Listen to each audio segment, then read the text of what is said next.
Hi, my name is Thomas, and this is my persuasive speech. So let me paint you a picture. Let's just say you've been feeling a little under the weather. Past couple weeks, you've been feeling more tired, a little more thirsty, more fatigued easily. So you decide, maybe I should get checked out by the doctor. So you go to the doctor, and you relay all these symptoms to him. He asks you a couple more questions just to get a better idea of like what's going on with you. And then he decides, okay, maybe we should run some tests just to make sure that my diagnosis is correct. After the tests come back, you realize he tells you that you have type 2 diabetes. That's a little bit of a hit, but you know what? It's okay. There's a lot of people who suffer from type 2 diabetes, and it is a manageable disease. So he writes you a prescription for some insulin, and you decide to go to the pharmacy to get it. You hand the prescription to the technician, and he starts typing it up. As soon as he finishes typing it up, he has a very worried look on his face, and he asks you to see your prescription insurance card. You thought to yourself, that's kind of strange, because I've picked up from this pharmacy before. I've been here before. All my information should be on file, and there shouldn't be any issues. There's no issues the last time I came here. So he runs it through your insurance just to double check, and he hands you your card back and says, there is no mistake. So the insulin was covered by your insurance, but the issue is there's a $400 copay. And you must be thinking, this guy can't be serious, right? There must be a mistake. I have good insurance. There's no way that my copay would be $400 just for some insulin, right? Well, unfortunately, there's no mistake. This is the sad reality of medication prices in the US. With medications like insulin, for example, the prices can be extremely high. And God forbid the customer doesn't have any insurance, because if they don't have insurance, then prices can be a couple $100s for just normal medication, or for insulin even in the thousands. Now for me, myself, I've been working in the pharmacy for about 3 months, and the amount of times I've seen this happen is insane. Every single day, there's always someone who comes in. I ring them out for their medication, I look at the price on the bag, and I just say, sir, are you aware that the copay on this insulin is $100? And they say, yeah, but I mean, what are you gonna do? I need it to live, right? And they just kind of chuckle, sigh, and brush it off, and they just pay the price. I don't know, for me it just doesn't sit right. I firmly believe that people should not be paying these absurd prices for medications. If the patient has insurance, there should be no excuse for this ridiculously high prices. So today I would like to give some insight on the medication prices and pharmaceutical companies in the US, then explain some possible solutions and changes that can be made. That being said, let's start with the price of medication. So the price of medication in the US is a major issue. Right here I have a graph.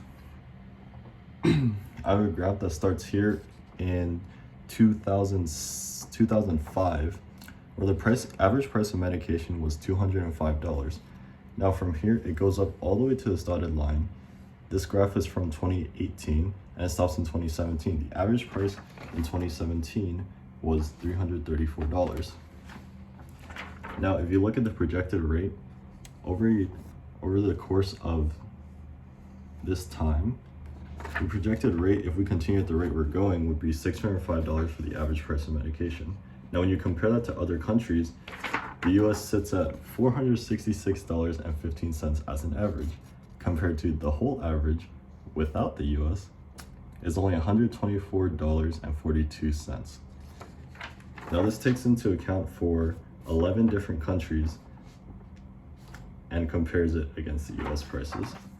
So, with that being said, let's look at insulin, for example, right? According to an article written by Respout and Terhune, the average cost of insulin in 2016 was almost double the average cost in 2012. The exact numbers were $2,864 in 2012 versus $5,705 in 2016.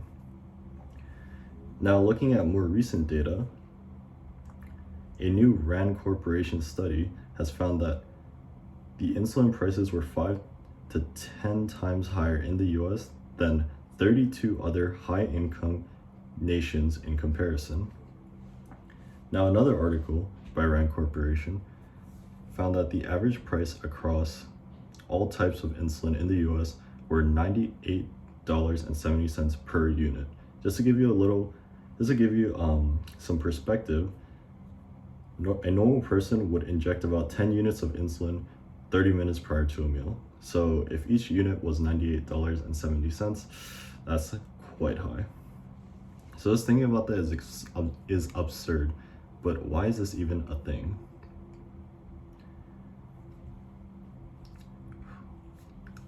To be honest, the only reason this is actually a thing is because of pharmaceutical companies. They're able to set the prices of medications high with little to no restrictions. Let's see. As you can see from this chart, these different companies in the US set these prices at the blue bar, and these orange bars are the prices of the same medications in other countries. So if you take a look here, the difference is extremely high. Just for example, looking at Januvia, in the US, it costs $15.70, while in other countries, the average cost of that is $1.40. That's almost a 15 times markup. So part of the reason for this is because of a lack of regulation. So according to an article by Stephen Morgan, many countries with universal health coverage have a single entity responsible for prices, while in the US, there are multiple buyers with no price control. Another reason for this is because laws are outdated. So according to the US Food and Drug Administration, in 1984, the Waxman-Hatch Act was passed, which allows for less expensive generic medications to enter the marketplace. Now this sounds like a good thing, but the issue is it also created a 5-year window that allowed companies, or I guess drug innovators, to make a drug and patent that brand name so that within that 5-year window, no one else can release the generics. This forces people to buy the brand name if that is the only thing that is effective on the market.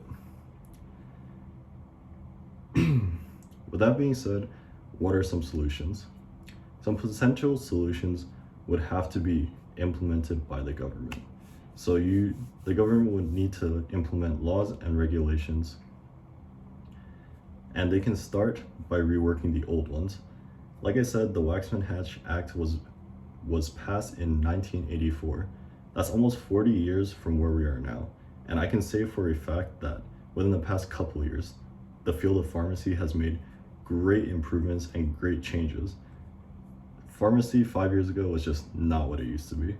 So the fact that we have to use these laws that are almost 40 years ago is very outdated. One suggestion I can make would be to change that 5-year period to maybe 2 to 3. Hopefully this would reduce, I guess, the cost of patients having to buy it and then waiting for a generic to come out on the market. Another idea would be to implement new laws. As I mentioned earlier, the fact that the US has no control over the price of drugs is kind of insane. There should be rules and regulations that prevents these prices of drugs to be too high to keep the pharmaceutical companies in check. Another part of the issue is these pharmaceutical companies have no incentive or no reason to not work together. There are times when these pharmaceutical companies can work together and then increase the prices with that by not competing. There's no reason for these companies to compete when they can both make money, when they can both profit off this. So if the US was able to implement a tax reduction by selling a certain amount of quantity of medication, then it would force the companies to compete with each other and possibly lower the prices. Another possible solution would be to increase tax to fund these medications. Now this one isn't the best option, but there has to be a reason for these companies to lower the prices. So I hope this speech gives you a closer look at medication prices and convince some of you that the system is flawed and needs to be changed.